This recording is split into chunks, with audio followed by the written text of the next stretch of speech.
네, 안녕하세요. 지난번에 이어서 말라기 3장 보도록 하겠습니다. 지난번에는 심판하시는 공의의 하나님이 어디 계시냐는 질문으로 끝이 났는데요. 말라기 3장 1절에서 보시면 제가 성경을 두 가지 번역으로 보니까 심판하신 하나님과 공의의 하나님이 같은 뜻으로 쓰였다는 걸 확인할 수 있었습니다. 즉, 공의의 하나님은 심판하심으로써 그 공의를 나타내신다는 뜻입니다. 보통 우리는 사랑의 하나님을 받아들이는 데 있어서는 큰 어려움은 없는 것 같습니다. 오히려 너무나 당연하고 또 우리를 만드셨기에 당연히 그러셔야 한다고 생각합니다. 물론 사랑은 하나님의 가장 큰 속성이고 본질이시기도 합니다. 요한 1서에서도 하나님은 사랑이시라 라고 말씀하고 있고요. 하나님은 온전한 사랑 그 자체이심을 표현하고 있습니다. 그렇지만 우리는 공의의 하나님에 대해서 성경을 통해 접하게 되면 조금씩 불편해지기 시작합니다. 하나님의 사랑이 얼마나 큰지 또 얼마나 영원한지는 우리 기준으로 알 수 없는 것처럼 우리는 하나님의 공의를 우리 기준으로는 깨달을 수 없기 때문입니다.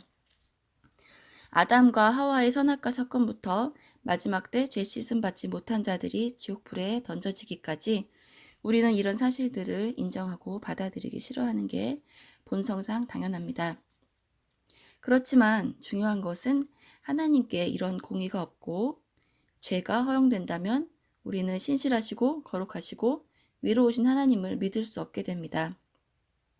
예수님께서는 자신을 믿으라고 하셨고 하나님께서도 자신을 믿는 자들을 위인으로 여겨주셨는데 우리는 정말 하나님께서 충분히 믿고도 남을 만한 공의로운 분이라는 것을 먼저 깨달아야 합니다.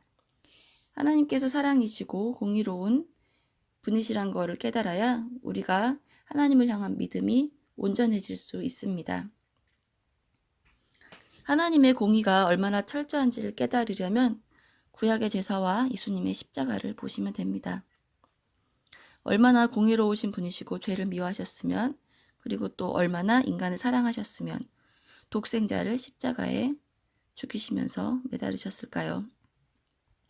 십자가는 깨끗해질 일말의 소망도 보이지 않는 우리 인간에게 주신 천국의 문이고 유일한 구원의 조건입니다. 죄의 형벌이 피 흘림이고 죽음인데 그 받은 구원이 쉽다고 해서 고의로 죄를 짓고 살아가는 것은 십자가의 의미를 아직 제대로 파악하지 못한 것입니다. 또 죄의 심각성을 모른 채 십자가의 구원을 하찮게 여기고 받아들이지 않게 되면 자신의 죄값을 그대로 자기 자신이 지게 되는 비극이 초래됩니다. 하나님께서 죄 없으신 독생자도 인류의 대속제물로 처참하게 죽이셨는데 그 사실을 받아들이지도 않고 비웃었던 사람들에게는 어떻게 대하실까요? 생각만 해도 끔찍한 일이 아닐 수 없습니다. 간혹 어떤 분들은 하나님께서 인간을 지으셨으면 왜 죄를 짓게 지으셨냐고 질문하시는 것을 보게 됩니다. 제 생각이 완벽히 맞다고는 할 수 없지만 저는 인간을 부족하게 지으셨기 때문에 하나님께서 이토록 돌봐주시고 사랑하시는 게 아닐까 합니다. 무슨 말이냐면 우리가 천사와 같은 능력 있고 완벽한 영적인 존재로 지음받았다면 사탄과 그 졸개들인 마귀들처럼 한 번 타락으로 인해 영원히 용서받을 수 없을 뿐 아니라 자신이 한 번 택한 타락의 길에 대해서 영원히 책임을 지게 되는 것 같아서입니다. 사탄과 마귀들은 자신의 죄를 회개하지도 않을 뿐더러 회개한다 해도 다시 거룩한 천사가 되지도 못합니다. 그렇지만 흙으로 지음받은 육을 가진 연약한 인간은 하나님께서 육을 입고 있는 동안에 기회를 주십니다. 그렇지만 육을 벗어나게 되면 사탄과 마귀들과 마찬가지로 이제 돌이킬 수 있는 기회가 없어지는 것이죠. 그래서 이 세상에서 사는 동안 구원받기 전에는 우리가 흙으로 지음받은 육을 가진 걸 오히려 다행으로 생각해야 하고 구원받은 후에는 이 육을 죽이고 영을 살리는 성령의 인도하심으로 하나님 나라에 들어갈 것을 소망하며 준비해야 할 것입니다. 그리고 지금 하나님의 나라가 어떠한지, 하나님이 어떤 분이신지 이 땅에서 깨닫고 누리지 못한다면 우리는 진짜 하나님의 나라를 소망할 수 없고 여전히 땅의 것들을 바라보며 육신과 세상을 쫓아 하나님의 것들, 즉 하나님의 나라와 위를 놓친 채 살아갈 수밖에 없게 됩니다. 네, 다시 말라기 3장을 보시면요. 1절에 보시면 만군의 여호와께서 말씀하신다. 보라, 내가 나의 사자를 보낼 것이니 그가 내 앞에서 길을 닦을 것이다. 너희가 찾던 주님께서 갑자기 자기 성전으로 오실 것이다. 보라, 너희가 기뻐하는 그 언약의 사자가 이제 올 것이다. 네, 1절에는 구원자로 오실 예수님의 초림을 말씀하고 있습니다. 여기서 나의 사자는 세례 요한을 말하는 거고요. 세례 요한은 율법 시대의 마지막 사도로서 예수님의 오실 길을 친히 예수님 바로 앞에서 증거하고 예수님의 공생의 시작점에서 예수님에게 물로 세례를 주는 임무를 맡게 됩니다. 1절 후반부에 또 주가 갑자기 자기 성전에 오신다고 했는데 여기서 성전은 당시 이스라엘의 회당이나 지금 시대의 교회를 1차적으로 말씀하고 있는 것 같습니다. 그렇지만 가장 온전한 성전은 죽으시고 3일 만에 부활하신 예수님 자신을 말씀하시는 것 같습니다. 그래서 우리가 성전에 거한다는 것은 교회에 가는 것도 해당하지만 예수님이 나를 위해 죽으시고 부활하신 것을 믿는 믿음으로 말씀이 육신되어 오신 예수님 안에서 살아가는 믿음 안에서 살아가는 것을 말하는 거고요. 또 예수님을 가리켜 언약의 사자라고 표현되어 있는데 이것은 우리를 죄와 죽음에서 구원하셔서 자기 백성, 자기 자녀로 삼으시겠다는 하나님의 그 언약을 이룰 분이 바로 예수님이시라는 것입니다. 2절과 3절 보시면 2절에 그가 오시는 날을 누가 견디어내며 그가 나타나실 때 누가 버티고 서 있을 수 있겠느냐. 그는 금과 은을 연단하는 자의 불과 같을 것이요 빨래하는 자의 잿물과 같을 것이다. 그는 은을 재련하여 깨끗하게 하는 자처럼 앉아서 레위 자손들을 깨끗하게 하고 금과 은처럼 그들을 재련하여 나 여호와께 위로운 제물을 바치게 할 것이다. 2절 말씀 보시면 이제 이것은 예수님의 재림, 즉 마지막 심판날을 나타내고 있습니다. 1절은 예수님의 초림, 2절은 예수님의 재림을 나타내고 있죠. 그가 오시는 날에 아무도 견딜 수 없고 아무도 버틸 수가 없습니다. 즉 하나님의 기준에서 어떤 인간도 그 심판을 견딜 수 없다는 뜻입니다. 그렇지만 예수님께서 오시면은 연단하는 자의 불이 되셔서 구원받은 성도가 연단되어서 성령으로 충만케 하시고 그리고 또 표백하는 자의 잿물과 같이 되셔서 우리의 죄를 깨끗하게 씻어주시게 되시게 됩니다. 즉 예수님이 오심으로 인해 우리는 죄 씻음을 받아 깨끗해지고 또 구원받은 이후에 불과 같은 연단을 받지만 결국에는 그 모든 불순물이 제거된 정금과 같이 나오는 사람이 되게 되는 것입니다. 여기서 우리는 하나님의 우리를 향하신 계획을 알게 되는데요. 그것은 첫 번째로 흰 빨래같이 깨끗하게 되고 두 번째 금과 은처럼 온전하게 돼서 세 번째 위로운 제물을 주께 드리게 되는 것입니다. 제물 자체가 위로울 수는 없습니다. 여기서 위로운 제물은 죄 씻음 받은 위로운 상태로 그리고 그러한 삶의 예배로 드리는 그런 우리의 삶의 예배를 말씀하는 거고요. 위로운 삶을 살았을 때 우리가 드리는 제물을 또 위롭게 받아주신다는 뜻이 포함된 것 같습니다. 4절 보시면 그러면 유다와 예루살렘의 제물들이 옛날처럼 지난 날처럼 나 여호와가 기뻐할 만한 것이 될 것이다. 네, 이게 무슨 뜻일까 생각해 봤는데 지난 날처럼 하나님께서 우리의 처음 마음 그것을 정말 기다리고 계시고 그때 우리의 처음 마음이 하나님께로 온전히 향하고 겸손히 하나님과 동행했던 것처럼 그렇게 되기를 바라고 계신다는 그런 말씀인 것 같고 또 성경에 나온 믿음의 선조들인 아브라함과 이삭과 야곱, 모세와 다윗 같은 그런 믿음의 조상들을 통해서 드려졌던 모든 하나님과의 함께 동행했던 삶과 하나님께 드려졌던 그 예배를 하나님께서 기뻐하셨는데 지난 날처럼 지금도 그렇게 하나님께 온전히 그리고 순전한 마음으로 드려지는 그 예배를 하나님께서 기다리고 계신 것 같습니다. 5절 보시면 그러므로 내가 심판하기 위해 너에게 가까이 갈 것이다. 나는 점을 치는 자들과 간음하는 자들, 거짓 맹세하는 자들, 일꾼의 품삯을 떼어먹는 자들, 과부와 고아를 억압하는 자들, 나그네를 억울하게 하는 자들, 나를 경외하지 않는 자들을 대적하여 곧바로 증인이 되겠다. 나 만군의 여호와가 말했다. 여기서 하나님께서 심판을 받게 될 대상을 구체적으로 언급하셨습니다. 이것에 해당하는 자들이 깨닫고 돌이켜서 더 이상 이런 죄를 짓지 말라고 하시는 그런 마음에서 이렇게 하나하나 말씀을 해주셨는데 마지막 절에 보시면은 하나님을 두려워하지 않는 자들이 이런 죄를 이제 짓고 살아가게 되는 것을 우리는 알 수 있습니다. 점을 치는 자들도 하나님을 두려워하지 않고 간음하는 자들도 하나님을 두려워하지 않습니다. 거짓 맹세하는 자들도 하나님을 두려워하지 않기 때문이고 일꾼의 품삯을 떼어먹는 자들도 공의의 하나님을 두려워하지 않기 때문에 이런 죄를 짓게 되는 것입니다.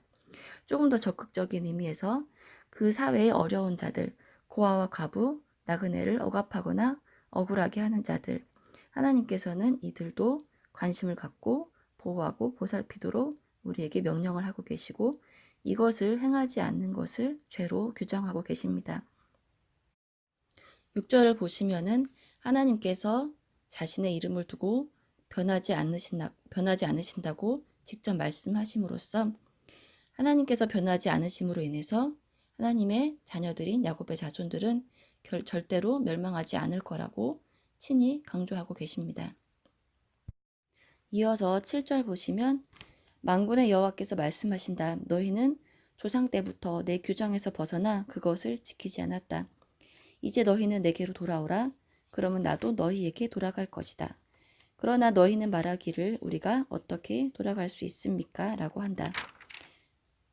이 말씀 무슨 말씀이냐면은 이스라엘 백성들이 하나님의 규례에서 떠나 제멋대로 살려는 것을 하나님께서 책망하시고 속히 회개하고 돌이키실 것을 촉구하고 계십니다.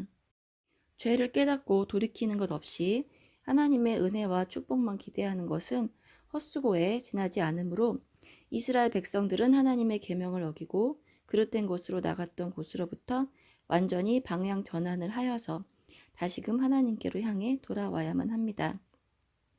여기서 우리는 회개 단계에 단순히 내 죄를 깨닫고 용서를 구하는 것뿐만 아니라 방향을 전환해서 다시는 그 길로 가지 않는 것을 다 포함하는 것을 알 수 있습니다. 8절은 사람이 어떻게 하나님의 것을 도둑질할 수 있겠느냐? 그러나 너희는 내 것을 도둑질하고도 말하기를 우리가 어떻게 주님의 것을 도둑질할 수 있겠습니까? 라고 한다. 이것은 곧 11조와 헌물이다. 너희 온 백성이 내 것을 도둑질했으므로 너희가 저주를 받았다. 이것은 하나님의 백성의 마음이 하나님을 떠난 구체적인 실제적인 그런 예시라고 할 수 있는데요. 그것은 그들이 하나님께서 정하신 11조와 헌물을 속여서 하나님의 것을 도둑질하는 죄를 범했고 그로 인해 이스라엘의 재앙이 임했음을 나타내고 있습니다. 11조와 헌물은 신명기 14장 22절부터 29절에까지 잘 나와 있는데 요약하면은 하나님께서 그 신명기를 통해서 11조를 하라고 하신 이유는 그렇게 함으로써 당신들의 하나님 여호와를 경외하는 법을 언제나 배울 수 있을 것이요. 그리고 그 11조를 하는 이유가 당신들 가운데 함께 차지할 몫이나 상속 재산도 없는 레위 사람들과 당신 성문 안에 있는 나그네와 고아와 과부들도 배불리 먹게 하시오. 그러면 당신들의 하나님 여호와께서 당신들의 손으로 하는 모든 일에 복을 내리실 것이오. 즉 11조라는 것은 하나님과 하나님 백성 사이에 맺은 그런 약속이라는 것을 알 수 있습니다. 그 약속을 지켰을 때는 하나님께서도 약속한 것을 주시지만 약속을 어겼을 경우에는 하나님께서도 그 약속에 어겼을 때 해당하는 그런 책망과 저주를 주시게 되는 것입니다. 무엇보다 11조를 하나님께서 말씀하신 이유는 그것이 충성과 하나님께 드리는 충성과 순종의 표시이기 때문입니다. 이것을 의무적으로 그리고 율법적으로 지키는 것이 아니라 지금 시대에서는 이 11조의 의미를 살려서 내가 하나님의 말씀을 듣는 것을 얼마나 소중하게 여기고 있으며 내가 나뿐만이 아니라 나의 유익을 위한 것뿐만이 아니라 나와 이웃들을 얼마나 생각하고 있는지 그것을 표현하는 통로가 되는 것 같습니다. 10절에 보시면은 만군의 여호와께서 말씀하신다. 너희는 온전한 11조 전체를 창고에 가져다 놓고 내 집에 먹을 것이 있게 하라. 그것으로 나를 시험하여 내가 하늘의 창문들을 너희에게 열어 너희가 쌓을 곳이 없도록 복을 쏟아붓지 않나 보라. 10절을 보시면 11조를 창고에 들여오라고 하셨는데 우리는 10을 받았고 그 중에 1을 드림으로 인해 우리의 주인은 하나님이시라는 걸 표현하게 되고 아까도 말씀드렸지만 온전한 마음과 삶의 예배가 이루어진 다음에 드리는 예물이어야 하나님께서 받으신다는 사실을 또한 잊지 말아야 할 것입니다. 11조가 레위인 제사장뿐만이 아니라 어려운 이웃들을 위해 나누는 통로가 되기도 한다고 이렇게 나와 있는데 여기서 우리는 하나님께서 직접 제사장들과 어려운 이웃들을 돌봐주실 수 있는 충분한 하나님이 그런 분이시지만 왜 우리에게 11조를 내도록 하는지 그것을 알 수 있는데요. 그것은 하나님의 선한 일들을 이루는 통로가 바로 하나님의 백성이 되길 원하신다는 것입니다. 하나님께서 뭔가 부족하셔서 우리한테 내라고 하시는 분이 아니시고 우리 마음의 완악함조차도 파악하시고 자원하는 마음이 아니더라도 시험해 보기 위해서라도 그렇게까지 하라고 말씀하시는 거 보면 하나님께서는 우리에게 그냥 복을 주시는 게 아니라 온전한 마음과 온전한 삶, 또 이웃을 생각하는 마음, 내 주머니의 정직함을 통해서 우리에게 복을 주시고 싶어 하시는지를 것을 깨달을 수 있습니다. 참고로 주머니가 정직한 사람은 모든 일에 정직하다 하는 속담도 있는데 물질적으로 정직하고 깨끗하다면 그 사람의 모든 것을 믿을 수 있다는 것을 우리는 여러 정치 청문회나 우리 주변의 일들을 통해서 어렵지 않게 확인할 수 있습니다. 그러므로 하나님 앞에서도 물질로서 정직하게 순종한다면 나머지 것들도 어렵지 않게 순종할 수 있다는 것을 알 수 있습니다. 10절에 보시면 여기서 우리에게 부어주시는 복을 여러 가지로 생각해 볼 수 있습니다. 먼저 오해하기 쉬운 게 있는데 우리는 흔히 11조를 하면 우리가 수입이 많아질 것으로 생각하는데 그런 의미도 있겠지만 그런 의미보다는 나에게 필요한 만큼 충분하게 주신다는 의미입니다. 즉 필요 이상이 되고 오히려 우리에게 많은 물질로 인해 욕심이나 하나님을 떠나게 하는 구실이 된다면 그것을 허락하지 않으신다는 것입니다. 가난하다고 해서 힘들어진다거나 부유하다고 해서 행복하다는 공식이 꼭 맞게 성립되지 않듯이 하나님의 백성들은 가난해도 부유한 사람이고 부해도 가난한 마음으로 겸손하게 살아야 할 것입니다.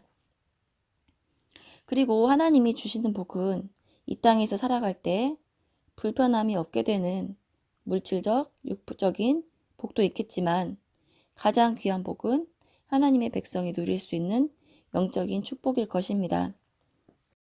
즉, 내 삶에서 하나님의 뜻이 이루어지는 것과 삶에 항상 감사와 기쁨과 사랑이 넘쳐난다면 이것은 세상이 줄 수 있는 복이 아닌 하나님께서 하늘의 창문들을 친히 열어주시고 부어주시는 복이 될 것입니다. 11절 보시면은 만군의 여호와께서 말씀하신다. 내가 너희를 위해 메뚜기 떼를 꾸짖을 것이다. 그래서 그것들이 너희 땅의 열매들을 망치지 않게 하고 너희 밭에 포도나무가 있기도 전에 떨어지는 일이 없게 하겠다. 우리는 흔히 많이 버는 것을 중요하게 생각하는데 사실 우리의 수입은 일정할 확률이 높습니다. 여기서도 보면 밭은 일정하지만 그 열매를 먹어 치우는 것들을 꾸짖으시고 열매가 떨어지지 않게 하신다고 말씀하셨습니다. 즉 우리에게 해로운 일들이 일어나는 것을 막아주시고 손해가 나는 것을 막아주시고 심은 만큼 거두게 하신다는 말씀입니다. 우리는 심은 대로 거두기만 하면 사실 힘들 게 없는데 문제는 심기는 열심히 심었는데 중간에 메뚜기가 오거나 열매가 떨어져 버리게 되는 것 때문에 문제가 되는 것입니다. 그런데 하나님께서 그것들을 친히 없애버리시겠다고 만군의 주의 이름으로 약속하시는 것입니다. 하나님의 약속은 신실하시고 변함이 없는 줄로 믿습니다. 12절 보시면 그러면 모든 민족들이 너희가 복되다고 말하게 될 것이다. 이는 너희 땅이 기쁨의 땅이 될 것이기 때문입니다. 즉 다른 민족들이 다른 사람들이 보기에도 저 사람들은 하나님을 잘 섬겨서 복을 받았다고 그렇게 생각하게 된다는 말씀입니다. 13절, 14절 계속 이어서 보시면은 여호와께서 말씀하신다. 너희는 내게 거친 말을 하고도 우리가 도대체 무슨 말을 했습니까? 하고 말하고 있다. 너희는 말하기를 하나님을 섬기는 것은 헛된 일이다. 우리가 만군의 여호와 앞에서 그 명령을 지키고 슬프게 행한다고 해서 그것들이 무슨 유익이 되겠느냐. 이제 우리는 오히려 거만한 자들에게 복이 있고 악을 행하는 자들이 번성하며 하나님을 시험하는 자가 재앙을 피한다라고 한다. 우리가 흔히 범할 수 있는 실수이기도 한데요.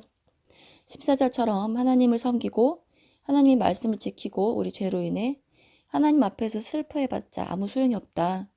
오히려 세상에서는 교만한 자들이 행복하고 악한 일을 저지른 자들도 잘 되고 있고 하나님께 대적하여 시험하는 자들도 다 용서해 주시고 면제받고 잘 살아가고 있는데 이렇게 말로 하나님을 거스르게 되는 것이고 하나님께 거친 말을 하고 있는 것이 되는 것입니다.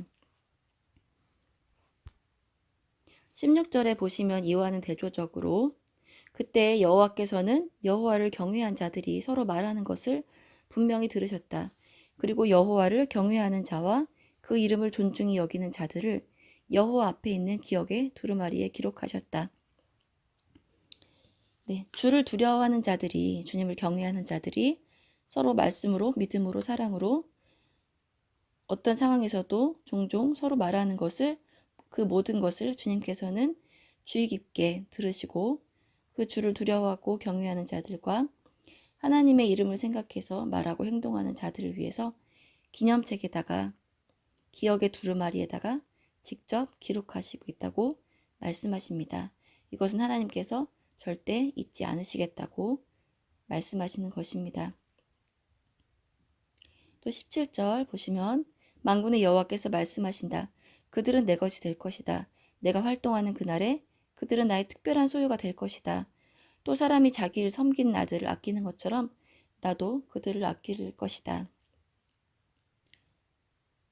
여기서 보시면은 내가 나의 특별한 소유가 될 것이라고 말씀하셨는데 또 다른 번역본에는 내가 나의 보석들을 만드는 그날이라고 되어 있습니다.